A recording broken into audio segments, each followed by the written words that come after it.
Hi NicNackers. So continuing with the January pantry challenge, I am starting dinner using goods from my pantry. So I have gotten some kielbasa out and it thawed, and I'm getting some butter warmed up in the pan. I have some water that's getting ready to boil over there. And I am going to cut up my kielbasa and get it in the pan to start browning. So once that's warmed up and browning, I'll bring you back and show you the next step.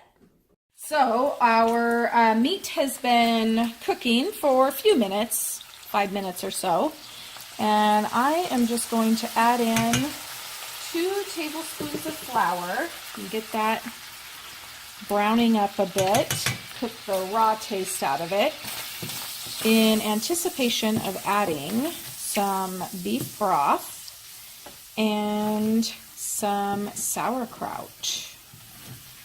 So let's get that going.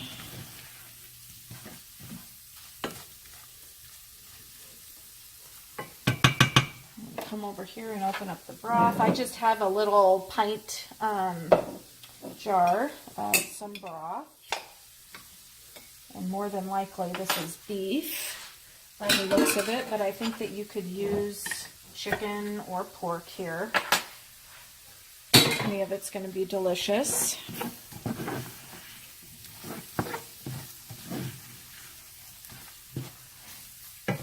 Stir that up. We're going to pour the beef broth in. And I'm hoping that the 2 tablespoons will be enough to thicken it. There's going to be some juices with the sauerkraut, and that will be up to you whether you want to add the juices in or not.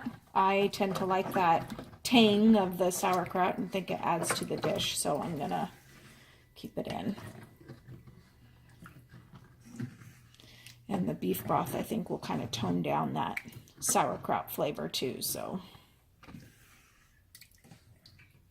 I'm just scraping up the bottom every time I can feel where that flour and the meat kind of cooked to the bottom, just scraping it up. It's feeling kind of nice now, and I can already tell that's thickening up just a little bit.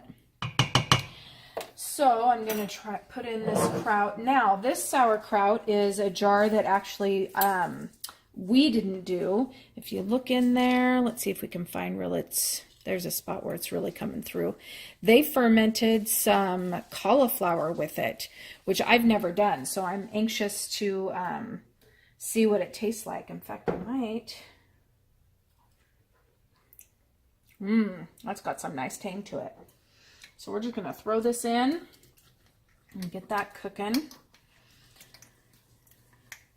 Ooh, I kind of want to try some of that cauliflower too.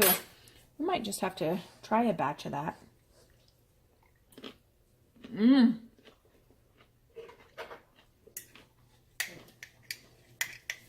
Excuse me, it's still crunchy. That's delicious.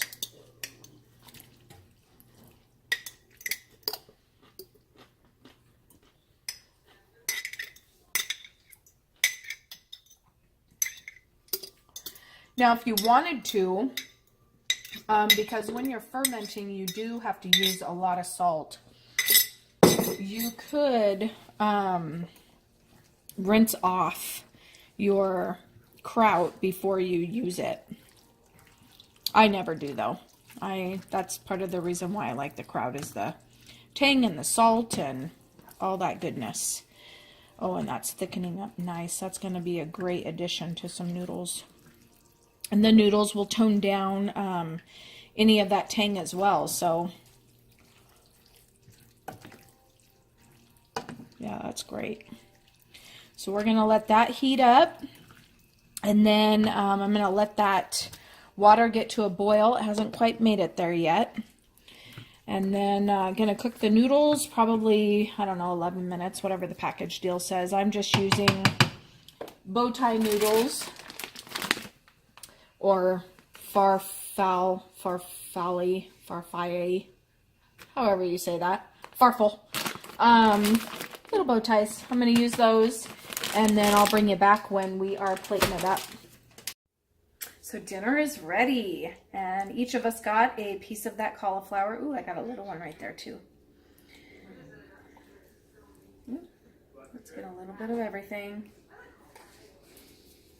It's hot.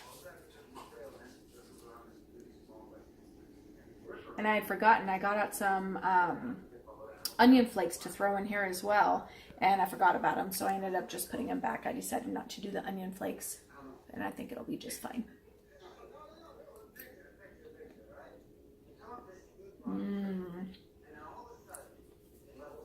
That's good. Tangy, salty. The noodles, I did not salt the noodles so that they could kind of tone down the salt of the sauerkraut and the meat.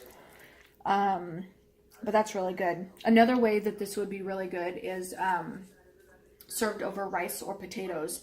But Becca said that she wanted noodles tonight, so that's what we're having. I hope you enjoyed. Thanks so much for watching. Bye-bye.